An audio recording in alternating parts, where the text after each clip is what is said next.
change difference between half height and height.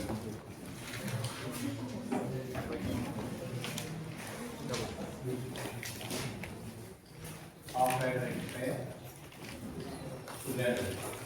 What is the difference between efficiency? Okay, na?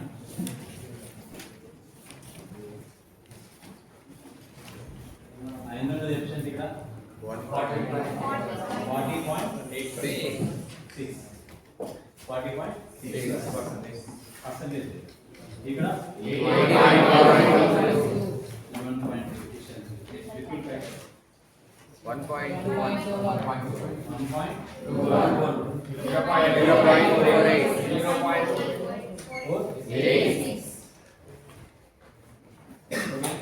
Next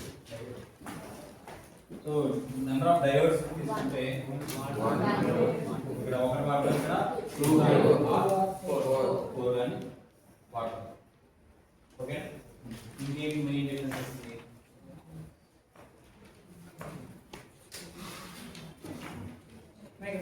so ఇక్కడ handing ఒక diode ఎంత voltage తట్టుకోగలదు maximum అంటే this is we maximum అంటే తట్టుకోగలదు.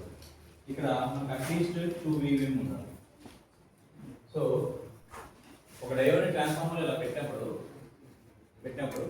So ఎంత ఎంత మ్యాక్సిమం వోల్టేజ్ ఇది తట్టుకోగలదు దాని కెపాసిటీ. ఎందుకంటే నువ్వు 200 వోల్టేజ్ ఇచ్చినా 300 వోల్టేజ్ ఇచ్చినా కూడా తట్టుకోలేదు. సో దాని కెపాసిటీ మ్యాక్సిమం ఏంటంటే మీరు ఈ పక్క మూవ్ అయ్యాక ఈ మ్యాక్సిమం వాల్యూ ఎంత ఉంటుందో అంతన్నా మినిమం తట్టుకునేట్టు ఉండాలి. మినిమం తట్టుకోగలగాలి. అంటే ఇప్పుడు 5 వోల్ట్స్ వచ్చినప్పుడు ఫిల్టరింగ్ కోసం ఇక్కడ 5 వోల్ట్స్ వచ్చినప్పుడు ఇది వెంటనే కాలిపోకూడదు కదా. సో అట్లీస్ట్ 5 వోల్ట్స్ తట్టుకోగలగాలి. ఆ 5 కన్నా ఎక్కువ 6 వోల్ట్స్ ఉండాలి. ఇక్కడ ఎంత తట్టుకోగలదు దిస్ ఇస్ కాల్డ్ ప్రొటెక్షన్ అన్నమాట, మ్యాక్సిమం ప్రొటెక్షన్. అది ఎంత తట్టుకోగలదు అనేది మనకు ఎంత ఎక్కువ పెట్టినప్పుడు అంత కాస్ట్ పెరుగుతుంది. అంటే ఇప్పుడు ఇది 20 వోల్ట్స్ తట్టుకోవాలంటే సో మనం డోపింగ్ ప్రాపర్గా చేయాలి. ప్రాపర్గా డోపింగ్ చేసి ఈ బ్రిడ్జ్ నీట్గా స్కేలింగ్ చేసి పెట్టాలి. సో దట్ పొరపాటుని ఇలా ఇక్కడ పొరపాటుని ఇలా వచ్చి ఇలా రివర్స్ బ్యాస్ వస్తే ఇక్కడ జంక్షన్ బ్రేక్ అవ్వకుండా చూసుకోవాలి. మనకు యూజువల్గా దట్ ఈస్ పర్పస్ ఏంటి? యూజువల్గా డైవర్ట్ పర్పస్, స్విచ్ పర్పస్. ఒక డైరెక్షన్లో ఆన్ చేసుకోవాలి, ఒక డైరెక్షన్లో ఆఫ్ చేసుకోవాలి. ఒకవేళ అది మొత్తం కూలిపోతే లైక్ బ్రిడ్జ్ అనుకోండి, ఇప్పుడు వాటర్ డ్యామ్స్ కడతారు బ్రిడ్జ్ ప్రతి చోట. ఓకేనా? సో ఇక్కడ డ్యామ్ ఉంటుంది, ఇలా ఫ్యాన్ ఆఫ్ చేయలేదా? సో డ్యామ్ ఉంటుంది. సో డ్యామ్కి ఒక వాటర్ ఇక్కడ ఇన్ఫ్లో వస్తాయి. ఇన్ఫ్లో వచ్చి డ్యామ్ లిఫ్ట్ చేసి గేట్స్ వాటర్ ఇది ఫ్లో అవుతాయి. డ్యామ్ గేట్స్ ఇట్లా ఉంచితే వస్తాయి. బట్ ఎంత వాటర్ వచ్చినా కూడా ఇది తట్టుకోగలదా? ఆపగలదా? సో దానికి ఒక కెపాసిటీ ఉంటుంది అన్నమాట. సో ఫర్ ఎగ్జాంపుల్ ఒక 1000 క్యూబిక్ వాల్యూమ్ రావాలి అంటే సిసిఎస్లో రావాలి అంతే తక్కువ. అంతే గోడ అనేది కూడా గోడ ఎక్కడ సపోర్ట్ ఉంటుంది?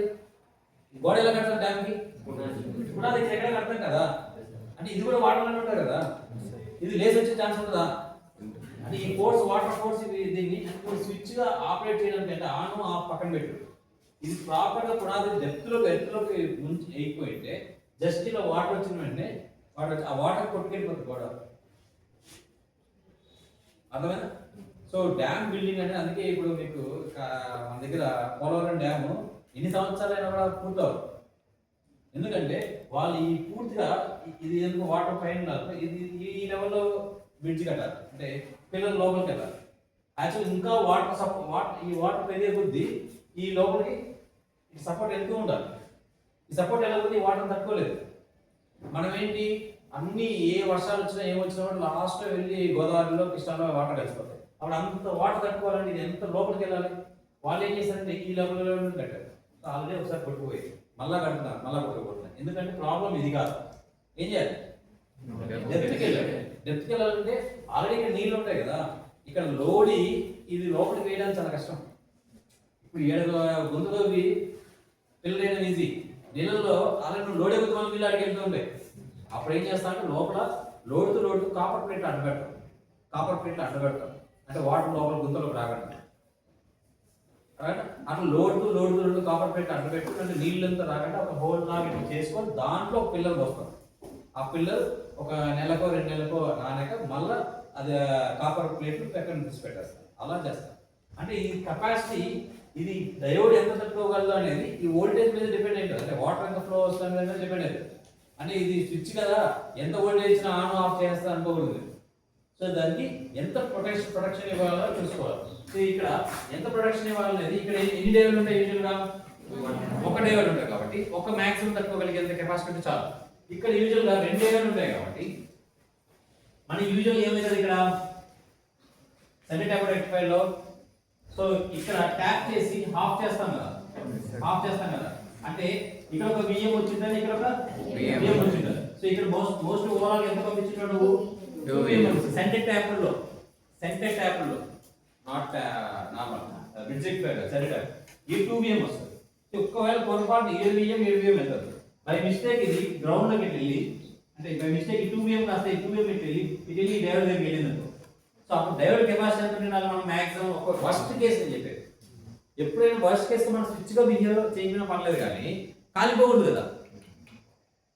ఇప్పుడు మీకు ఛార్జర్ ప్లగ్ లో పెట్టుకున్నారు, సెల్ఫ్ ఛార్జ్ ఎక్కేది, ఛార్జ్ ఎక్కకపోయినా నష్టం లేదు, ప్లగ్ కాలిపోకూడదు. అలా కదా, ప్లగ్ కాలిపోతే ఏంది మనకు? ఛార్జర్ ఒకటి కొనుక్కొచ్చుకోవాలి, ఆ ప్లగ్ కూడా రిపేర్ చేయించుకోవాలి. ప్లగ్ కాలిపోవడం వల్ల ఏం చేయాలి? ఈ డయోడ్ చూస్ చేసుకునేటప్పుడు ఎంత మ్యాక్సిమం వస్తే తక్కువ కాలిపోకుండా ఉండాలో అది కూడా చూస్ చేసుకోవాలి. మనం నాట్ ఇంజనీర్లు అంటే ఎప్పుడు ఎట్లా వాడుకోవాలో కాదు చేయాల్సింది, ఎట్లా ప్రొటెక్ట్ చేసుకోవాలో కూడా తెలుసుకోవాలి. అంటే వస్తువు కాలిపోకుండా చూసుకోవడమో తెలియదు, వస్తువు వాడుకోవడం నుంచి పక్కన పెట్టి వస్తువు ఎలా కాలిపోకుండా ఉండాలో కూడా చూసుకోవాలి. సో అప్పుడు మ్యాక్సిమం ఎంత ఉంటుంది? దీంట్లో 2 విఎం. ఓకే, అదే బ్రిడ్జ్ రెక్టిఫైర్ అనుకో, సో ఎంత మ్యాక్సిమం ఉండాలి బ్రిడ్జ్ రెక్టిఫైర్కి? ఎట్లుంటుంది? ఇట్లా ఒక డయోడ్ ఇట్లా, ఓకే, ఇట్లా కదండి, ఓకే ఇలా ఉంటుంది. సో ఇక్కడ ట్రాన్స్ఫార్మర్ నుంచి ఎంత వస్తుంది మ్యాక్సిమం? ఇక్కడ ఈ బిఎంఏ కదా, ఈ డయోడ్కి వెళ్ళినా అంతే కదా, 2 డయోడ్లు ఉన్నాయి కదా, సిరీస్ లో ఉన్నాయి. సో మ్యాక్సిమం ఎంత తట్టుకోవాలి? బిఎంఏ. సెంటర్ ట్యాప్లో అయితే డయోడ్ కాస్ట్ పెరిగిపోతుంది. ఎందుకు? దాని మ్యాక్సిమం ఇందులో ప్రొడక్షన్ కెపాసిటీ ఎంత ఉండాలి? 2 విఎం. ఎందుకంటే బికాస్ ఆఫ్ సెంటర్ ట్యాప్లో ఇక్కడ 2 విఎం చేస్తున్నాం, దీన్ని హాఫ్ చేస్తున్నాం. 7 విఎం పంపిస్తే ఇట్లా హాఫ్ అయిపోతే ఈ పీక్ ఎంత వస్తుంది? విఎం/2 వస్తుంది. This is different. నార్మల్ గా డిఫరెంట్, దిస్ ఇస్ డిఫరెంట్. ఇక్కడ అందుకే మన ట్రాన్స్ఫార్మర్ సైజ్ పెరగాలి. సేమ్ బ్రిడ్జ్ రెక్టిఫైర్ ఎంత అవుట్పుట్ రావాలో సెంటర్ ట్యాప్ లో రావాలంటే సైజ్ పెరగాలి. అర్థమైందా? ఎందుకంటే ఇక్కడ ఈక్వల్ హాఫ్ గా పైన ఈక్వల్ హాఫ్ పంపిస్తాం కాబట్టి. బరోబర్. సో ఇక్కడ 2 విఎం కావాలి, ఇక్కడైతే విఎం చాలు. నీకు డయోడ్లు వరుసగా 2 ఉన్నాయి, 3, 4 ఉన్నాయి, కానీ డయోడ్ 4 ఉన్నాయి, కానీ ప్రొటెక్షన్ అనేది ఒకవేళ వరుసగా ఇట్లా బ్యాక్ ఎండ్ లో వస్తే ఎంత వోల్టేజ్ వస్తుంది? ఇక్కడ బ్యాక్ ఎండ్ లో విఎం వస్తుంది. అంటే సార్ ఫార్వర్డ్ ఎండ్ యాక్చువల్ గా చాలా ప్రొటెక్షన్ బాగుంటుంది. ఎప్పుడైనా సరే దాని డ్యామేజ్ రివర్స్ లోనే ఎక్కువ డ్యామేజ్ చేస్తాను. అందుకని నేను బ్యాక్ ఎండ్ లో వస్తుంది అని చెప్తున్నాను. డ్యామేజ్ ఎప్పుడు రాంగ్ డైరెక్షన్. ఇప్పుడు నీకు యుద్ధం చేసేవాడు ఎవడైనా ఎదురుగా నిలబడుకుంటే యుద్ధం చేస్తాడు. వెనక నుంచి వస్తే ఎట్లా చేస్తారు? వెనక నుంచి వస్తుంది ఎప్పుడు కూడా డ్యామేజ్, కానీ మనకి ఎప్పుడు ఎలా జరుగుతుంది? రివర్స్ లో జరుగుతుంది. ఫైటింగ్ ఎప్పుడు ఫార్వర్డ్ లో జరుగుతుంది. బరోబర్. సో అది మనకు ఇది ఎక్కువ. ఓకేనా? ఫైన్, ఇది రాసుకున్నారు. నెక్స్ట్, సో యూజువల్గా ఒక కరెంట్ ఉంది, ఫర్ ఎగ్జాంపుల్ కరెంట్ వోల్టేజ్ తీసుకోండి. ఇప్పుడు 2 వోల్టేజ్, ఇది టైం పీరియడ్ టీ అంటే t period time period. So for example ఒక మొబైల్ ఫోన్కి సో ఒక టైం 1 సెకండ్ టైం అప్పుడు 3 వోల్టేజ్ ఇచ్చాం, 2 సెకండ్ టైం అప్పుడు 3 వోల్టేజ్ ఇచ్చాం. ఎందుకంటే ఛార్జింగ్ అవ్వాలి, 4 సెకండ్స్కి 3 వోల్టేజ్. సో యావరేజ్గా ఎంత టైంకి ఎంత వోల్టేజ్ ఇచ్చావు? యావరేజ్గా సో ఇక్కడ మొత్తం ఒక 4 సెకండ్స్కి 3 వోల్టేజ్ ఇచ్చాం. సో ఇక 5 సెకండ్స్కి 3 వోల్టేజ్, 2, 3 సెకండ్స్ 3 వోల్టేజ్. చూడండి, 1 సెకండ్ అప్పుడు 3 వోల్టేజ్ ఇచ్చాం, 2 సెకండ్స్ అప్పుడు 3 వోల్టేజ్ ఇచ్చాం, 3rd second 3 voltage, 4th second 3 voltage, 5 voltage 3 voltage. So ఇక్కడ టోటల్ ఎంత time? 5 seconds. Total 5 seconds. Total voltage ఇచ్చాం 3 వోల్టేజ్. Total voltage 3 voltage. దానికి ఎంత ఇచ్చాం, టోటల్ వోల్టేజ్ ఎంత ఇచ్చామని అడుగుతున్నా, 15 వోల్టేజ్. సో యావరేజ్ గా ఎంత తీసుకుని ఎంత ఉంది ప్రస్తుతానికి 15/5. సో మొత్తానికి 3 వోల్టేజ్ ఇస్తున్నాం.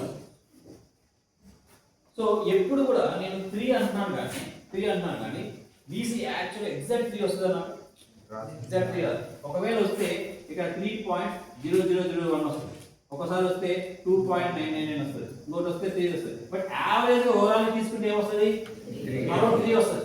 ఎగ్జాక్ట్ 3 అరౌండ్ 3 వస్తుంది. That is enough. అందుకే మీకు ఎప్పుడు కూడా మీరు చార్జర్ ఓపెన్ చేసి చూస్తే మీకు వోల్టేజ్ ఎంత కావాలంటే 3.2 నుంచి 3.4 వరకే రాస్తారు, కానీ 3.2 వాళ్ళని రాయరు. ఎందుకంటే ఎగ్జాక్ట్ అదే రావడం కష్టం. ఇంత రెగ్యులేటర్ వాడు ఏమైనా వాడు ఆఫ్సెట్ అవుతుంటుంది. అందుకని ఇట్లా యావరేజ్ తీసుకొస్తుంది. DC అయితే మనకు అన్ని పాజిటివ్ వోల్టేజ్ వస్తాయి కాబట్టి ప్రాబ్లం లేదు. ఒకవేళ ఫర్ ఎగ్జాంపుల్ నేను AC ఇచ్చాను, ఇప్పుడు ఇక్కడ ఫస్ట్ సెకండ్ కి 3 వోల్టేజ్ ఇచ్చాను, సెకండ్ సెకండ్ కి -3 ఇచ్చాను, థర్డ్ సెకండ్ కి 3 ఇచ్చా, ఫోర్త్ సెకండ్ కి, ఫిఫ్త్ సెకండ్ కి 3 ఇచ్చా. ఇప్పుడు టోటల్ టైం ఎంత, ఇప్పుడు టోటల్ వోల్టేజ్ ఎంత, 3 -3 క్యాన్సల్, 3 -3 క్యాన్సల్, 3 క్యాన్సల్, 3. ఇప్పుడు యావరేజ్ ఎంత, 3/5, ఆల్మోస్ట్ 0.6 వోల్టేజ్. అంటే ఇప్పుడు ఏసీలో అంటే ఏసీ అంటే బైపోలార్ అంటే ఒకసారి పాజిటివ్ వస్తే ఒకసారి నెగటివ్, ఒకసారి పాజిటివ్ ఒకసారి నెగటివ్, ఒకసారి పాజిటివ్ ఒకసారి నెగటివ్. DC అంటే single polar, always positive. Single polar average ఎంత అంటే ఇది సరిపోతుంది. బట్ ఏసీలో ఏమవుతుంది, యావరేజ్ ఎంత అంటే దిస్ ఇస్ నాట్ సఫిషియెంట్, ఇది సరిపోదు క్యాలిక్యులేషన్. మనకు మైనస్ ఎఫెక్ట్ వల్ల ఇది క్యాన్సిల్ అయితే 0 వస్తుంది. ఓకేనా? So I don't want minus effect ఉండకూడదు. అంటే ఇక్కడ 3 వోల్టేజ్ అంటే దీనికి అంటే ఇప్పుడు వోల్టేజ్ రానట్లయితే 3 -3 అంటే +3 అంటే ఏంటి, ఎనర్జీతో 3 వోల్ట్స్ తో తోసావు, -3 అంటే 3 వోల్ట్స్ తో లాగావు, దీనికి ఆపోజిట్ లాగావు. అంటే వోల్టేజ్ అయితే ఉంది బట్ ఆపోజిట్ డైరెక్షన్ లో ఉంది. But because of this addition it gets cancel. అంటే ఇప్పుడు 5 కాబట్టి ఇట్లా ఒకవేళ 4 తీసుకొని ఉంటే అంటే అంటే వోల్టేజ్ లేదా, అంటే డయోడ్ దగ్గర కరెంటే రాలేదు, అసలు వచ్చింది కదా. బట్ ఇది తప్పు కదా, ఇది క్యాలిక్యులేషన్. అంటే డీసీలో యావరేజ్ పెట్టడం ఇలా కట్టుకోవచ్చు, ఏసీలో యావరేజ్ ఇలా కట్టకూడదు. That is my conclusion. ఏసీలో నెగిటివ్ ఎఫెక్ట్ వల్ల ఓవరాల్ గా ఇప్పుడు 4 సెకండ్స్ ఎంత వస్తుంది, ఇక్కడ 4 అయితే అంటే వోల్టేజ్ రాలేదా, వచ్చింది కదా. అంటే క్యాలిక్యులేషన్ తప్పు. ఇది ఉద్దేశం అర్థం మీకు. ప్లస్ ఉంటే అప్పుడు యాడ్ చేసిన యావరేజ్ తీసుకుంటే ఇప్పుడు ఒక మార్కులు ఉన్నాయనుకో, మీ క్లాస్లో మార్కులు ఎంత రావాలి, ఒక 20 ఒక 10 వేస్తే యావరేజ్ ఎంత, ఒక 20 ఒక 20 వచ్చాయి. ఇద్దరికి ఎంత యావరేజ్ అంటే 20/2 ఎంత వచ్చాయంటే 20 మార్క్స్ వచ్చాయి. ఒక దాంట్లో ఒక 20 వచ్చాయి, ఇంకొక దాంట్లో ఒక -20 వచ్చాయి. యావరేజ్ ఎంత వచ్చాయి, 0 వచ్చాయి. అంటే ఈడ ఉన్నాడు సార్ దగ్గరికి వెళ్ళాం, సరే ఎన్ని మార్కులు వచ్చారో అంటే యావరేజ్ 0 వచ్చేసారంటే పళ్ళు కొట్టారు, 0 మార్కులు కాలేజీ కావాలన్నమాట. బట్ యాక్చువల్ వాడి ఉద్దేశం 0 కాదు, వాడు వచ్చింది బాబు ఒక్కట్లో బాగా వచ్చాయి, వీటిలో వరకు వచ్చాయి, ఇంకొకటి సరిగ్గా రాయాలి. కానీ నా విషయం తెలిస్తే హీల్ బి హ్యాపీ కదా ప్రిన్సిపల్. అంటే 0 అని కన్నా ఒక దాంట్లో 20 వచ్చి ఒక దాంట్లో -20 వచ్చాయి అనేది, అంటే ఈ minus will have that much effect. అందుకని నేనేం చేస్తానంటే మైనస్ ఎఫెక్ట్ తగ్గించడం కోసం I take different view. Okay, దాన్ని ఏంటంటే యూజువల్ గా మైనస్ ఎఫెక్ట్ పోవాలంటే ఏం చేయాలంటే మైనస్ స్క్వేర్ చేయాలి, బట్ మనకి యాక్చువల్గా -20 కదా ఉండాల్సింది, స్క్వేర్ చేస్తే డబుల్ అయింది కదా, మల్టిపుల్ అయింది కదా. సో అందుకే మనం స్క్వేర్ చేయాలి. ఇప్పుడు ఏమైంది, యూజువల్గా -20 హోల్ అంటే ఏమైంది 400. సో 400 స్క్వేర్ అయితే ఇప్పుడు పాజిటివ్ అయింది. So this is called mean square value. Mean square value root ఇదేమంటా root mean square, root square cancel అయితే మీన్ చెప్తాను. ఇప్పుడు ఈ వాల్యూస్ నాకు ఉంటే ఇప్పుడు ఎలా చేస్తానంటే నేను, so 3 square plus -3 square plus 3 square plus -3 square whole divided by, దీనికి యావరేజ్ పెట్టుకున్నాను, డివైడెడ్ బై 4 హోల్ యావరేజ్ పెట్టుకున్నాను. అర్థమైందా? ఇది ఎప్పుడు అవసరం మనకు, ఏసీలో అవసరం, ఇది ఏసీలో అవసరం, డీసీలో అవసరం లేదు. డీసీలో ఈ కాన్సెప్ట్ అవసరం లేదు, డైరెక్ట్ గా నెంబర్లు యాడ్ చేసుకొని డివైడ్ బై చేసుకొని సరిపోతుంది. Is it clear? Any doubts? Last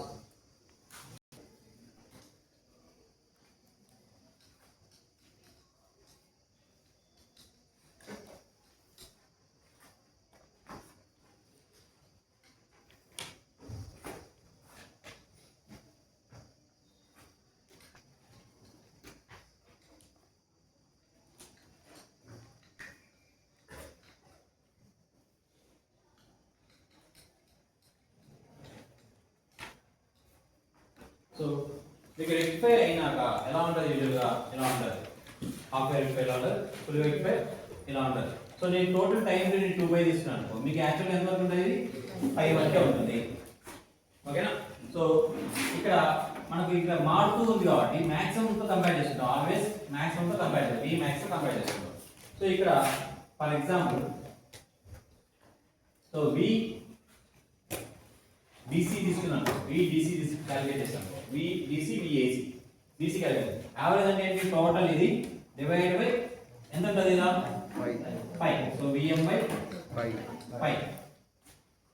ఓకేనా DC అంటే just some of all is divide by చేస్తే సరిపోతుంది కింద ఎంత టైం పీరియడ్ అంటే ఎన్ని 2 సెకండ్స్ ఉంటుంది 2 - 0 గా వేయాలి సో 5 - 0 సరిపోతుంది అదా ఇలాంటివి ప్రస్తుతానికి ఇక్కడ ఎన్ని ఉన్నాయి ఇలాంటివి రెండు ఉన్నాయి అందుకే 2 టైమ్స్ ఆఫ్ VM బై 5 చేస్తారు 2 టైమ్స్ ఆఫ్ VM బై 5 అలాంటివి రిపీటెడ్ గా ఉన్నాయి కాబట్టి రిపీటెడ్ గా ఉన్నాయి సో ఎంత వోల్టేజ్ వస్తుంది ఇక్కడ Vmax బై 5 ఇక్కడ 2 VM బై 5 ఈ డెరివేషన్ మీ సిలబస్ లో లేదు ఎందుకు ఇట్లా యాక్చువల్ ఎగ్జాక్ట్ ఎట్లా వస్తుంది మీకు అర్థం కావడం సింప్లెస్ట్ గా అయితే చెప్తున్నాను డెరివేషన్ లేదు జస్ట్ మీకు ఇలా ఎలా చేసుకొని యాక్చువల్ ఇంటిగ్రేషన్ కాన్సెప్ట్ వాట్ చేయాలి మ్యాథ్స్ వాడడం చేయాలి క్యాలిక్యులేషన్స్ అది మీకు లేదు సో జస్ట్ ఇక్కడ ఇలా 3 మార్క్స్ క్వశ్చన్ అంతే just write the values of so VDC VAC for half way or full way rectifier okay so అదే VAC అనుకో సో ఇక్కడ యావరేజ్ తీసుకొని ఇంటిగ్రేట్ చేస్తాం అంటే రూట్ మీన్ స్క్వేర్ చేస్తాం సో దీని యావరేజ్ అంటే బ్రాకెట్ VRMS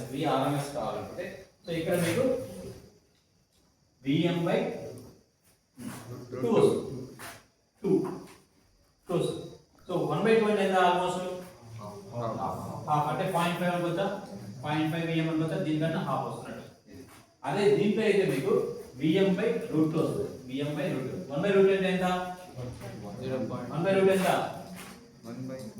1/√2 రేషియో చేసుకోండి రూట్ 2 బై ఓకేనా రూట్ 2 హోల్ స్క్వేర్ క్యాన్సిల్ అయితే రూట్ 2 డివైడ్ బై 2 రూట్ ఎంత 1.414 డివైడ్ బై 2 అయితే 0.707 సో ఇట్ ఈస్ ఏమవుతుంది మీకు 0.707 PM అయితే సో ఇప్పుడు హాఫ్ వే రెక్టిఫైయర్ లో 0.5 ఉంది మ్యాక్స్ అంటే ఫుల్ వే రెక్టిఫైయర్ లో ఎంత ఉంది 0.5 దీనికన్నా కొంచెం ఎక్కువ ఉందా ఇక్కడ కూడా క్యాలిక్యులేట్ చేసుకోండి 1/5 ఎంత 1/5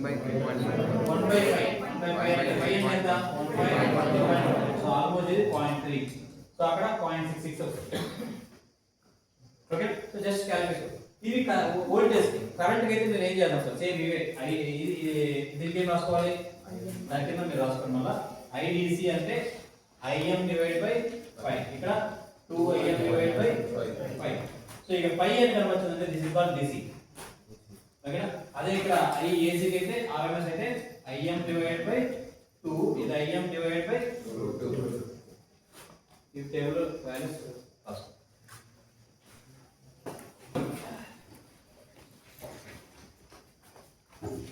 This is your diagram. Okay? Okay? So here result. So ఇక్కడ నుంచి ఏం పోతుంది యాక్చువల్గా AC. So pure AC. ఇక్కడికి కన్వర్ట్ చేస్తాం వల్ల ప్యూర్ AC. ఇక్కడికి ట్రాన్స్ఫార్మర్ నుంచి వచ్చాక రెక్టిఫై నుంచి వచ్చాక అంటే 2 పోలార్స్ ఉంటాయా లేదా ఇది 2 పోలార్స్ ఉంటాయా లేదా ఉంటాయి ఇక్కడి బయటకు వచ్చినాక ఎలా ఉంటుంది పల్సేటింగ్ DC అంటారు పల్సేట్ అంటే DC నే బట్ పల్స్ అంటే మారుతుంది కదులుతుంది పల్సేటింగ్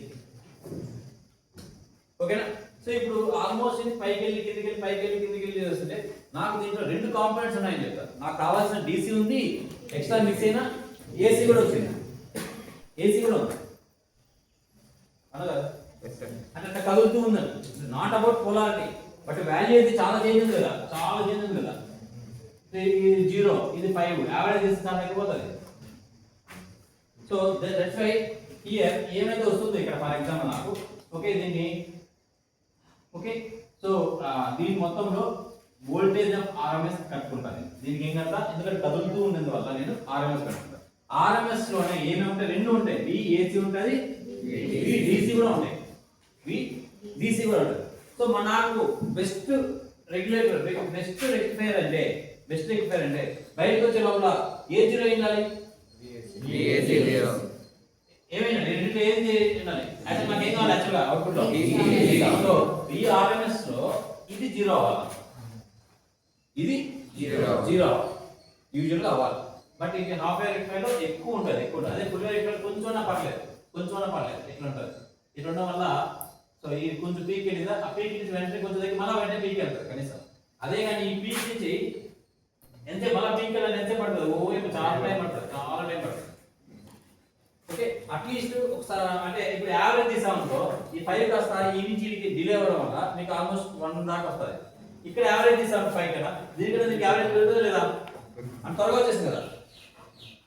బాగా చూసుకోండి 5 ఒక 0 ఇంకో 5 సో డివైడ్ బై 3 3 వేసుకున్నాం 1 2 3 ఓకే ఎంత వస్తుంది నీకు 10/3 అంటే 3 పాయింట్ సంథింగ్ వచ్చింది.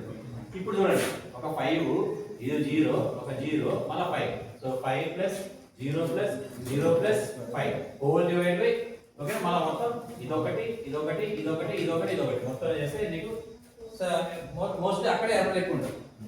అక్కడ ఎర్రర్ చేస్తాం అందుకే మనం చదివే ఎఫిషియన్సీ హాఫ్ వేవ్ తక్కువ దీంట్లో ఎక్కువ అని చెప్పి. సో నాకు వచ్చేదాంట్లో నీకు ఏమేమి యూజువల్గా VAC బై DC ఉంది అదే అంటారు. సో పల్సేటింగ్ DC లో AC కూడా ఉంటుంది. That is the thing you have to know. Pulsating DC లో మీరు క్యాలిక్యులేట్ చేయాల్సింది యావరేజ్ కాదు, RMS చేయాలి. పల్సేటింగ్ DC లో DC కాదు, DC అయితే యావరేజ్ అయిపోతుంది. పల్సేటింగ్ DC అంటే ఈ స్టేజ్ లో పల్సేటింగ్ DC చేస్తాం. ఇది క్లియర్. సో ఇప్పుడు మనం okay ripple factor what is the ripple factor gamma is equal to VAC. So VAC divided by VDC. This is your ripple factor. Okay na? Adas. VAC divided by VDC chesthe meeku ripple factor. So here VRMS square is equal to మొత్తం అంటే ఇక్కడ వచ్చిన output లో RMS కట్టే దీని ఏమేమి ఉంటాయి VAC square plus VDC square ఉంటుంది. స్క్వేర్ కట్టిండాలి ఆల్వేస్ మన స్క్వేర్ కట్టిండాలి ఓకేనా. మనకు ఎప్పుడు కూడా రిలేషన్ ఇట్లా రాదు. VRMS అంటే VRMS బయటకు వచ్చినాక VAC VDC ఉంటాయి అట్లా ప్లస్ రాదు. ఎందుకంటే మేడ సైన్ ప్లస్ మైనస్ ఉంటాయి అంటే always we have to take squares తీసుకోవాలి. సో స్క్వేర్స్ ఉంటుంది VRMS square VAC square plus VDC square. Is it clear? So నీకు ఓన్లీ VAC కదా నీకు కావాల్సింది. What the formula here ripple factor అంటే DC ని ఎప్పుడు ఎట్లా క్యాలిక్యులేట్ చేస్తాం యావరేజ్. AC ని ఎప్పుడు ఎట్లా క్యాలిక్యులేట్ చేస్తాం యావరేజ్ క్యాలిక్యులేట్ చేస్తాం. ఓకేనా. సో VAC కావాలంటే ఇక్కడ ఎలా వస్తుంది VAC ఆల్రెడీ నువ్వు క్యాలిక్యులేట్ చేస్తున్నావు కాబట్టి దీన్ని సబ్ట్రాక్ట్ చేయాలి. So VAC square is equal to already వచ్చిన RMS square minus VDC square. VAC ని ఎలా కావాలి స్క్వేర్ రాకపోతే square root RMS whole square minus VDC whole square. Is it clear? Okay. So अब टाइम में तो ripple factor R is equal to VAC plus M square root of RMS square minus VDC square by VDC కదా. ఓకేనా. ఇదే square root లో పంపించాలని నేను square తీసుకుంటా. చేసుకోవచ్చా? స్క్వేర్ రూట్ ఇది బయట ఉంటే VDC స్క్వేర్ లో పెడితే VDC స్క్వేర్. ఇప్పుడు నాకేమైంది almost VRMS square by VD square minus VD square so అప్పుడు ఏమవుతుంది square root of VRMS square divided by VDC square VD square by VD square 1. So your formula for ripple factor is so final గా బయటకు వచ్చిన RMS value అంటే ఏ output wave వచ్చిందో దాని RMS value whole square చేసి అక్కడ DC value పెట్టాలి. So మాకు RMS స్క్వేర్ DC స్క్వేర్ ఎట్లా తెలుసు సార్ అంటే మీకు రెండు టైప్ ఆఫ్ మీటర్లు ఉన్నాయి ల్యాబ్ లో. సో ఇక్కడ ఒకటి వచ్చి AC మీటర్ పెట్టుకోండి. ఈ అవుట్పుట్ లో AC మీటర్ పెట్టుకోండి. AC మీటర్ పెడితే మీకు ఏమొస్తుంది ఇక్కడ RMS వాల్యూ వస్తుంది. AC లో మీటర్ చూపిస్తారు కదా మీకు వాల్యూస్. ఆ మల్టీమీటర్ లో AC పెట్టుకోండి. AC పెట్టి అక్కడ వచ్చే వాల్యూ ఏం చూపిస్తున్నట్టు మీకు అది RMS చూపిస్తున్నట్టు. అదే DC పెట్టుకోండి అప్పుడు ఏం చూపిస్తున్నట్టు మీకు అది యావరేజ్ చూపిస్తుంది. ఈ రెండు నోట్ చేసుకోండి. RMS నోట్ చేసుకోండి, యావరేజ్ వస్తుంది. అవి ఇక్కడ సబ్స్టిట్యూట్ చేయండి. RMS బై యావరేజ్ నోట్ చేసుకోండి. హోల్ స్క్వేర్ చేసుకోండి మైనస్ 1 చేయండి. So this is equal to so Vrms divided by Vdc whole square minus 1 కడితే మీకు రిపిల్ ఫ్యాక్టర్ క్యాలిక్యులేట్ చేస్తారు. మీరు ల్యాబ్లో చేసే ఎక్స్పెరిమెంట్లు ఇది చేయాలి. రిపిల్ ఫ్యాక్టర్ క్యాలిక్యులేషన్ ఇలా చేయాలి. ఒకసారి ఏసీ పెట్టుకోవాలి, ఒకసారి డీసీ మీటర్, రెండు మీటర్లు మార్చుకోవాలి. అప్పుడే ఇది వస్తుంది. ఒకే మీటర్ రెండింటికి వాడితే రాదు. పాయింట్. అందుకే మీకు 2 మీటర్లు తీసుకోవాలి ఏసీ మీటర్. అలా calculation. The formula for efficiency ఏంటి? అవుట్పుట్ బై మనకు కావాల్సింది ఇన్పుట్. మనకి ఏం కావాలి ఇక్కడ? ఫైనల్ ఇదంతా ఇది చేస్తాం, డీసీ చేస్తాం. So efficiency formula is output power, output voltage అయినా ఇసుకో, కరెంట్ అయినా ఇసుకో. Output voltage divide by input voltage. Output voltage దేంట్లో ఉంటది? DC. ఇన్పుట్ దేంట్లో ఉంటది? AC. into 100 ఇస్తే this is your efficiency. Efficiency is equal to DC ని always we have to measure RMS. DC ని always we have to measure average. Very clear? Now finding ripple factor. ఎప్పుడైనా ఒక diode నుంచి output వస్తే ఇక్కడ input లో it is again it will be pulsating DC. ఇది pulsating DC. It looks like a pulsating DC. So this is what దీన్ని మనం will measure using Vrms తో మెజర్ చేస్తాం. అంటే ఇక్కడ వచ్చేది ఇలా ఉంటుంది కాబట్టి ఇట్లా మెజర్ చేస్తాం. బట్ దీంట్లో ఆల్రెడీ ఏమేమి ఉంటాయి? AC స్క్వేర్ ఉంటుంది, VDC స్క్వేర్ రెండు ఉంటాయి. అంటే మీకు ఇంకా చెప్పాలంటే ఇప్పుడు ఇలా ఉండిందనుకో నాకు కావాల్సిన DC ఇలా ఉండాలి స్ట్రైట్ లైన్ DC ఇలా ఉండాలి. బట్ ఎలా ఉంది ఇప్పుడు? ఆ లైన్ పైన కొంచెం కింది కొంచెం, అది రిమూవ్ అవ్వాలి. అదే నెక్స్ట్ స్టేజ్ లో మనం రిమూవ్ చేస్తాం. ఓకేనా? సో దీని నుంచి మనం రిపుల్ ఫ్యాక్టర్ ఫార్ములా తీసుకున్నాం. వాట్ ఈస్ రిపుల్ ఫ్యాక్టర్ అంటే ఇది కావాలి.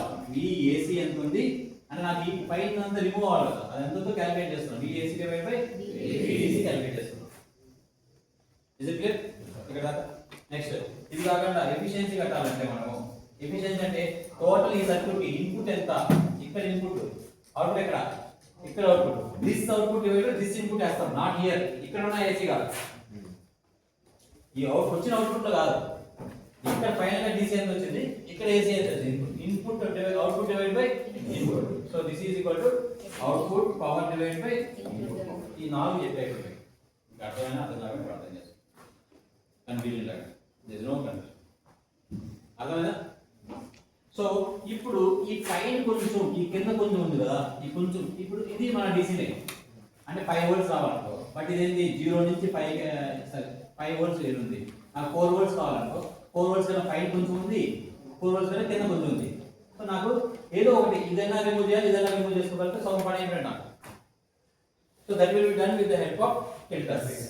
So filter is a device which removes unwanted noise. మనకు వద్దు అనుకున్న నాయిస్ ని రిమూవ్ చేస్తుంది. Filter is a device that removes unwanted noise.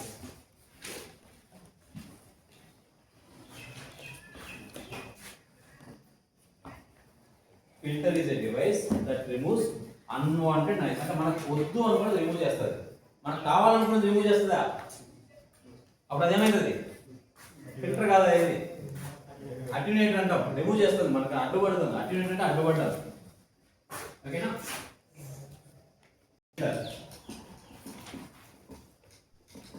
So types of filters. First will have C filter అంటే using only capacitor, inductor, LC filter, third pipe filter, pipe is nothing but CLC filter, fourth CRC filter. There are 4 types. C filter, I told you what is capacitor, what is. Okay, so what does this capacitor does? What a capacitor does? Stores electric field. Stores electric field. Where it stores? Like I store చేసుకుంటాను. Between the plate. Over the plates. ఈ plate లో store చేసుకుంటాను. ఈ plates లో store చేసుకుంటాను. Plates లో store చేసుకుంటాను. What is stored? Electric field. Electric field అంటే in the form of voltage store చేసుకుంటాం. సో మనము ఒక 5 వోల్ట్స్ ఇచ్చామనుకో, ఇక్కడికి వచ్చి 5 వోల్ట్స్ నడుచుకుంటూ వచ్చి ఇక్కడ స్టోర్ చేసుకుంటారు. ఇక్కడ స్టోర్ చేసుకుంటే ఈ పక్కన రావట్లేదు కదా, కరెంట్ అంటే పాస్ అవ్వాలి కదా, ఈ పక్క నుంచి పోవాలి కదా. ఇప్పుడు నీకు నీళ్ళు ఇచ్చి అరే పక్క వాడికి ఇరా అని చెప్పా, నువ్వు తాగేసాడు నీళ్ళు, అప్పుడు పక్క వెళ్ళినట్టు అవుతాడు వెళ్ళదు కదా. So that is also called it is blocked అంట. ఇది వాటర్ బాటిల్ ఇచ్చి వాడు ఈడ హాస్పిటల్కి ఇవ్వడానికి చెప్పాడు, వాడు ఇవ్వగానే ఈడ తాగేసాడు. అప్పుడు ఏమైంది, ఇక్కడే బ్లాక్ అయిపోయింది కదా. సో ఇక్కడ వీడు తీసుకుని ప్లేట్లు దాన్ని పెట్టుకున్నాడు అంటే కెపాసిటర్, ఆ పక్క వాడికి ఇవ్వట్లేదు అంటే ఇక్కడ ఏమైంది, బ్లాక్ అయ్యి. సో పాజిటివ్ సప్లై ఇస్తే బ్లాక్, దీంట్లో ఇప్పుడు నెగిటివ్ సప్లై ఇచ్చాను 5 volts, అన్బ్లాక్ అవుతుంది. బ్లాక్ ఇస్ అంటే +5 volts అంటే ఎనర్జీ ఇటు తోస్తున్నాం, మనం రాసుకుంటున్నాం, మనం చెప్పేది ఇటు తోస్తున్నాం. -4 volts అంటే ఈ ప్లేట్ మీద ఉన్న స్టోర్ చేసిన ఎనర్జీని ఇనికి లాక్కుంటున్నాం, వచ్చి ఎనికి అవుతుంది. ఓకే. సో DC ఇచ్చాను, డీసీలో ఎప్పుడు ఏముంటుంది యూజువల్గా సింగిల్ పోల్ అంటే. సో ఇక్కడ వెళ్ళి స్టోర్ అవ్వడం తప్ప ఎనికి రావడం ఉండదు. సో అందుకని దీన్ని ఏమంటాం, బ్లాక్స్ DC, ఎందుకంటే అవుట్పుట్ ఇవ్వదు కాబట్టి. అదే AC అనుకో, కొంచెం ఇస్తాం, కొంచెం బ్యాక్ వస్తుంది. బ్యాక్ అంటే ఇప్పుడు ఇక్కడ సర్క్యూట్ ఇట్లా వైర్ ఇట్లా పెట్టారనుకో, ఎనర్జీ వెళ్ళింది, మళ్ళీ ఎనర్జీలో వైర్ ఇట్లా వస్తుంటుంది, అంటే కరెంట్ ప్రొవైడ్ అవుతుందా లేదా, కరెంట్ ప్రొవైడ్. సో అందుకని ఇట్ అలౌస్ AC అని రాస్తాం. Is it right? It blocks. So మీకు ఆల్రెడీ ఫార్ములా కూడా చూపిస్తాను. సో ఇంపెడెన్స్ కట్టాము ఇక్కడ 1/2/. సో DC కి ఫ్రీక్వెన్సీ అంటే ఏంటి, ఇలా కదులుతున్నాడు, ఇలా కదులుతున్నాడు ఫ్రీక్వెన్సీ అంటే ఇక్కడ కదులుతుంటాం. సో DC కి ఫ్రీక్వెన్సీ ఎంత ఉంటుంది, 0. AC కి వచ్చి సమ్ వాల్యూ ఉంటుంది, ఒక 50 హెర్ట్జ్ ఇలా వాల్యూ ఉంటుంది, అంటే కదులుతూ ఉండదు కదా. ఇప్పుడు ఇలా XC కి ఫర్ ఎగ్జాంపుల్ ఇక్కడ 0 పెట్టారు, 1/0 ఎంత అంటే resistance. This is resistance formula, impedance formula. Impedance ఎంత ఉంది, రెసిస్టెన్స్ ఎక్కువ ఉంది, infinity resistance. What is that in meaning, resistance infinity ఉందంటే నువ్వు పోయే కరెంట్ బోర్డు మీద ఆపేస్తాను అక్కడ, నువ్వు పోలేవురా బాబు అన్నాడు, ఓపెన్ చేస్తా దాన్ని బద్దలు కొట్టేది ఓపెన్ చేసింది, నువ్వు పోలేవు అంటే నో కరెంట్ ఫ్లోస్. ఇదే కదా నేను చెప్తున్నా మీకు, ఇది ఇంతకు ఫిజికల్ గా చెప్పా కెపాసిటీ స్టోర్ చేసుకుని, ఇప్పుడు ఫార్ములా ప్రకారం చూపిస్తున్నా, రెండు ఒకే చెప్తున్నా. It's like that it is blocking for DC and means it becomes open circuit for DC. So ఇప్పుడు ఉన్న కెపాసిటీ ఏమవుతుంది, it becomes open circuit for DC. అలో అయిపోతుంది, it becomes AC, closed circuit for this is for capacity. So similarly opposite case we have inductor. So what is inductor? Inductor అంటే it stores magnetic charge in magnetic field. Next, what is self inductance? Self inductance which opposes sudden change ni oppose చేస్తుంది, change ni oppose చేస్తుంది. So what is inductance and self inductance అంటే to oppose change. Change ని oppose చేస్తుంది, change లేకపోతే oppose చేయదా, అర్థమైంది sir. Change ని oppose చేస్తారు, change లేకపోతే అపోజ్ చేయదు. దీన్ని రాసుకోవచ్చా, ఇట్ అలోస్ నో చేంజ్ అని రాసుకోవచ్చా. నో చేంజ్ అనేది ఎప్పుడు దేంట్లో ఉంటది, చేంజ్ దేంట్లో ఉంటది, ఏసీలో ఉంటది. అంటే ఇక్కడ మీకు అర్థమైంది, ఇప్పుడు అపోజ్ చేసేది ఎవరు బ్లాక్ చేసేది, బికాజ్ ఇది ప్లస్ మైనస్ అపోజ్ మారుతుంటారు కాబట్టి మార్క్ చేంజ్ చేస్తారు, అంటే ఇది blocks AC, it will allows this. Is it clear? Formula wise చూద్దాం, ఇంపెడెన్స్ అర్థం ఎక్సెప్ట్ అర్థం. So 2 5 L f. ఓకేనా. సో DC ఫ్రీక్వెన్సీ ఎంత ఉంటది, 0. ఓకే. So DC frequency 0. అప్పుడు ఇంపెడెన్స్ ఎంత ఉంటది, దీనికి ఇండక్టెన్స్ కి 0. రెసిస్టెన్స్ తక్కువ ఉందంటే ఏమైంది, 0 ఉందండి, షార్ట్ సర్క్యూట్ అంటే కరెంట్ అంతా అలో చేస్తున్నట్టు, అంతే కదా. అలో చేస్తే ఇక్కడ ఏమైంది, షార్ట్ సర్క్యూట్ అయినట్టు. అదే ఇక్కడే ఫర్ ఎగ్జాంపుల్ ఇక్కడ ఈ ఫ్రీక్వెన్సీ సమ్ ఫ్రీక్వెన్సీ ఉంది అనుకో, ఎక్కువ ఫ్రీక్వెన్సీ ఉంది అనుకుందాం, ఒక 1 మెగా ఓమ్స్ ఉంది అనుకుందాం. అప్పుడు ఇంపెడెన్స్ ఏమైంది, ఇక్కడ 1 మెగా అంటే 10 అంటే 10 పెట్టండి ఫ్రీక్వెన్సీ. అంత రెసిస్టెన్స్ ఉంది, 10 అంటే 10 మెగా ఓమ్స్ రెసిస్టెన్స్ ఉంది, అంటే ఎక్కువ రెసిస్టెన్స్ ఉందంటే what is it meaning, it blocks. Resistance ఎక్కువ అంటే ఏంటి అర్థం, గోడ గట్టిగా మిమ్మల్ని అడ్డు పెట్టేసామంటే మిమ్మల్ని బ్లాక్ చేసేసాడు, గోడ లేదంటే మిమ్మల్ని అలో చేసేసాడు. సో ఇక్కడ it is blocking here for AC, ఇది for DC. For example water model ఇలా కరెంట్ ఇలా ఫ్లో అయిపోతుంది, ఇక్కడ 2 పైపులు పెట్టారు, రెండు పైపులు. వాటర్ ఎలా డివైడ్ అయితే ఓకే. ఇప్పుడు ఇక్కడ ఒక రెసిస్టెన్స్ అంటే కొంచెం అడ్డు పెట్టాను ఫర్ ఎగ్జాంపుల్, లేదా రెసిస్టెన్స్ ఇక్కడ అడ్డు పెట్టాను, అప్పుడు వాటర్ ఎలా అయితే స్ట్రైట్. ఓకే. ఇప్పుడు వాటర్ నేను ఇక్కడ తీసుకోవాలనుకో, ఇక్కడ తీసుకోవాలి వాటర్ అనుకో, అండ్ ఈ పక్కన ఇక్కడ తీసుకోవాలి వాటర్ అనుకో, అప్పుడు నేను ఇక్కడ అడ్డు పెడతా రెసిస్టెన్స్, అప్పుడు వాటర్ అంతా ఇలా వస్తాయి, అప్పుడు ఇక్కడ నేను అవుట్పుట్ తీసుకుంటాను. అంటే మనం ఆడుకోవాలి ఇండియన్, ఇక్కడ నుంచి కరెంట్ ఫ్లో అవుతుంటే కరెంట్ ఇక్కడ డెలివరీ చేసుకోవాలంట. సో అప్పుడు రేషన్స్ ఇక్కడ పెట్టుకోవాలి, అప్పుడు వాటర్ ఇలా కిందకి వస్తాయి, అప్పుడు ఇక్కడ కరెంట్ తీసుకుంటాం అదా. ఇక్కడ వాటర్ తీసుకోవాలనుకుంటా ఇక్కడ రేషన్స్ ఇక్కడ పెడతారు కదా. ఫైన్. ఇప్పుడు ప్రస్తుతానికి ఇక్కడికి వచ్చింది. సో ఇక్కడ ఏసీ ఇన్పుట్కి వెళ్ళింది, బయటకు వచ్చినప్పుడు DC pulsating DC AC plus DC ఉంది. ఓకేనా. నాకేం కావాలి యాక్చువల్గా, నాకు అవుట్పుట్ ఏం కావాలి ఇప్పుడు నేను కెపాసిటర్ వాడచ్చు, ఇండక్టర్ వాడచ్చు. ఇండక్టర్ ఏం చేస్తుంది, ఇండక్టర్ అలోస్ డీసీ, ఏసీని బ్లాక్ చేస్తుంది. ఓకే. సో ఒక ఇండక్టర్ పెట్టేస్తాయి కదా. సో దీంట్లో ఉన్న ఏసీ డీసీలో డీసీనేమో ఇట్లా బయటకు పంపించేస్తుంది, ఏసీనేమో ఇట్లా ఆపేస్తుంది. సో నా బాగా డీసీ వచ్చేస్తుంది. Is it fine? It is clear? Okay. So ఇట్లా సర్క్యూట్ క్లోజ్ చేసేసాం. So this is one way of filtering. Filtering అంటే ఇలా ఫిల్టర్ చేసుకోవచ్చు. Next method. Okay. Next method capacitor వాడాలి. సో కెపాసిటీ ఇక్కడ పెడతాం, ఇక్కడ అవుట్పుట్ ఇస్తుంది. So what capacity will do, ఇక్కడికి వచ్చాక ఏసీ డీసీ పోతాయి, ఏం చేస్తుంది హలో ఏసీని ఇలా పంపించేస్తుంది. ఇది అలా అంటే రెసిస్టెన్స్ తక్కువ ఉంటుంది, తక్కువ ఉంటే ఇలా వెళ్ళిపోతుంది, ఇలా హ్యాపీగా వెళ్ళిపోతుంది. ఇటు లోపల లూప్ లోకి వచ్చేస్తుంది, బయటకు రాదు. రెండు దారులు ఇవి, ఒకటి తెలిపిదని ఇంకోటి తెలియదు అనుకోవచ్చు. సార్ లేదు ఇంకోటి ఇంకోటి అట్టే ఎందుకు వెళ్ళాలి సార్, ఒకటి ఇక్కడికి వచ్చి బ్లాక్ అయిపోవచ్చు కదా సార్ డీసీ అనుకోవచ్చు. ఇక్కడికి వచ్చే ఏసీ డీసీ ఇక్కడ వేయాలి, ఏసీ ప్లస్ డీసీ. ఏసీ అలా అయిపోయింది, అలా అయిపోయింది సర్క్యూట్ లూప్ అయిపోయింది, ఇక్కడ బయటకు వచ్చేసింది. ఇక్కడ ఏం మిగిలింది, ఇక్కడ వోల్టేజ్ తీసుకుంటాను ఫర్ ఎగ్జాంపుల్ VDC వస్తుందా. అదే కెపాసిటీ ఇక్కడ పెట్టుకుంటే అంటే నేను ఇండక్టర్ పెడితే ఎక్కడ పెట్టాలి, సిరీస్ లో పెట్టాలి. కెపాసిటర్ ఎక్కడ పెట్టాలి. ఇండక్టర్ తో ఒక ప్రాబ్లం ఏంటంటే, వాట్ ఈస్ ఇండక్టర్ యాక్చువల్గా, ఒక కాపర్ వైర్ ని రౌండ్ చెట్టు పెట్టి పెట్టాలి, రౌండ్ చుట్టేసి కాపర్ వైర్ ని రౌండ్ చుట్టేసి ఇలా పెట్టాలి. దీనికి ఎక్స్టర్నల్ మ్యాగ్నెటిక్ ఫీల్డ్ ఎఫెక్ట్ ఉంటుంది, మ్యాగ్నెటిక్ ఫీల్డ్ ఎఫెక్ట్. అందుకని వెంటనే ఈ డయోడ్ పక్కనే ఇక్కడ కట్టడానికి యూజ్ చేయడం.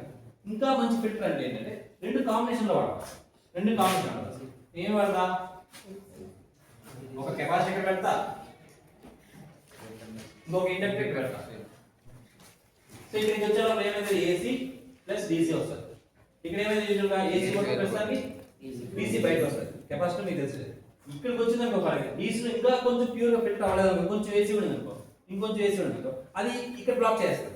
సో ఓవరాల్ మీకు ఏం వస్తుంది, ప్యూర్ డీసీ వచ్చి ఛాన్స్ వస్తుంది. అదే ఓకే. ఇంకా నెక్స్ట్ ఏంటి, ఎల్సీ సిఆర్సీ. సో ఇంకో కెపాసిటర్ ఇక్కడ పెట్టుకొని వచ్చిన అవుట్పుట్ ని మళ్ళీ ఇంకో కెపాసిటర్ సెకండ్ టైం ఫిల్టర్ చేశాను, ఇంకో రెండు సార్లు చేశాను. సిఆర్సి ఫిల్టర్ లో ఉన్న ఎలిమెంట్స్ బట్టి టైప్స్ ఆఫ్ ఫిల్టర్స్ డివైడ్ చేశాను. సిఆర్సి మూడు ఉంటే అంటే ఒక్క స్టేజ్ లో ఫిల్టరింగ్ చేస్తారు కానీ డబుల్ స్టేజ్ లో ఫిల్టరింగ్ చేస్తే మనకి ఇంకొంచెం ప్యూరిటీగా వస్తుందని ఉద్దేశం. ఒక ఎలిమెంటే కదా, ప్యాసివ్ ఎలిమెంటే కదా, కెపాసిటర్ ఒక ఇండక్టర్ ఎక్స్ట్రా యాడ్ చేసుకున్నాం అనుకో, మనకు కొంచెం ప్యూర్గా వస్తుంది. మనకు కావాల్సిన అల్టిమేట్ ఏమేంటి, ప్యూర్ డీసీ కావాలి. బట్ అక్కడ రావట్లేదు కాబట్టి అలా చేస్తాం. ఇక్కడేమో రెండు స్టేజ్ వాడాలి, అంటే ఇది ఒక స్టేజ్, ఇది ఒక ఫస్ట్ స్టేజ్, ఇది ఆర్సీ అని సెకండ్ స్టేజ్. ఓకేనా. నెక్స్ట్ ఇక్కడ ఒక కెపాసిటర్ చూడండి, ఇది ఇలా పెట్టి కెపాసిటర్ మళ్ళీ పెట్టినప్పుడు రైటే, ముందు ఇండక్టర్ నుండి మళ్ళీ కెపాసిటర్ పెట్టిన రైటే. ఓకే. బట్ ఇండక్టర్ యూనిట్ ఇక్కడ ఉంటే కొంచెం ప్రొటెక్షన్ అనేది తక్కువ ఉంటుంది, దీని లీకేజ్ ఉంటుంది. ఇక్కడ ఓపెన్ కాపర్ వైర్ ఉంటుంది కదా, మ్యాగ్నెటిక్ ఫీల్డ్ మీద పడుతుంది డయోడ్ మీద, అందుకని దాన్ని కాకుండా ముందు కెపాసిటర్ పెట్టి మళ్ళీ ఇలా పెడతారు. బట్ సమ్ బుక్స్ లో మీకు ఇలా ఉంది ఇలా ముందు కూడా ఇస్తారు, ఇది స్టాక్స్ ఎఫెక్ట్. బట్ ఎవరు ఉన్నారు ఫిల్టర్లో, ఇది ఎల్సి ఉన్నది. సో దీన్ని చోక్ ఫిల్టర్ అంటారు, చోక్ అంటారు, చోక్ ఫిల్టర్ అంటారు. దీనికి అలానే ఎల్సీకి అలానే చోక్. ఓకేనా. దీన్ని ఓన్లీ సి ఫిల్టర్ అన్నమాట. సి ఫిల్టర్ ఇది ఓన్లీ ఎలక్ట్రిక్, అది వాడదు యూజువల్గా, అది వాడదు. సో దానికన్నా ఇలా కెపాసిటర్ పెట్టుకుంటాం. ఇప్పుడు ఏమైంది సి. సో డైరెక్ట్ గా ఇండక్టర్ ని ఇక్కడ కనెక్ట్ చేయడానికి ఇష్టపడను, because it will have magnetic field on my diode. So దానికోసం ఒక ఎలిమెంట్ పెట్టి మనం పెట్టుకుంటాను. Based on this 4 classifications are there. ప్రతి దానికి